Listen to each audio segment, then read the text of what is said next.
So medication disposal is also one of the major ways to try and help deal with the epidemic.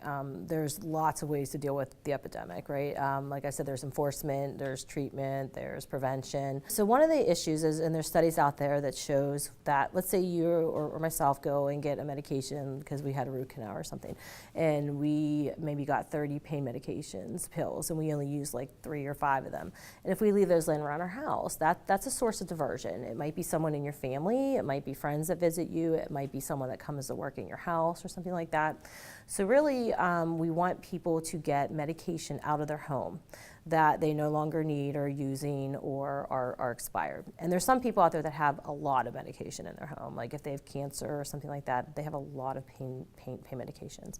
Now there's a lot of attention put on what's the best way to dispose of medications. So taking the environmental factors, taking the fact that we want people to dispose of medications as soon as they can. And it's just not controlled substances, it's really any medications. So basically, whenever patients or people are done with their medications, we want them to dispose of them. So these boxes are a way for them to bring it to us at local law enforcement. A couple pharmacies around our town have them as well.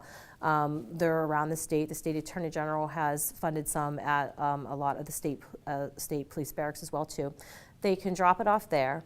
Then those are collected currently through the National Guard, and then they are incinerated. And incineration is much safer for the environment, and it's paid for as well, I think, through the state. So the whole philosophy is get unneeded medications out of the home because we don't want people diverting them, abusing them, or maybe having a poisoning issue with them or whatever. And then that's probably the best way for the environment as well. And across our state, probably since around 2010 or 11 or so, there's been this heightened attention on best disposal practices. And then when these boxes started and we were advertising them and stuff, as well as the DEA does a TakeBack event twice a year too, and it's the same thing kind of as a box.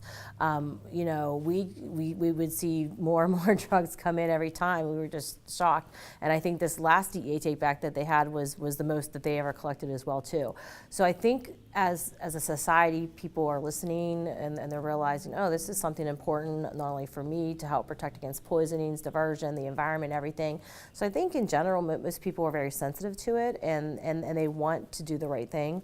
So yeah, we've continued to see it be used. And at first we thought it would kind of dip down, but there's always drugs being prescribed, always people cleaning out their cabinets, if you will. People go through issues like, you know, acute illnesses or whatever. So it has really been a good program that has continued to collect a lot of medications each time, and it doesn't seem to be slowing down.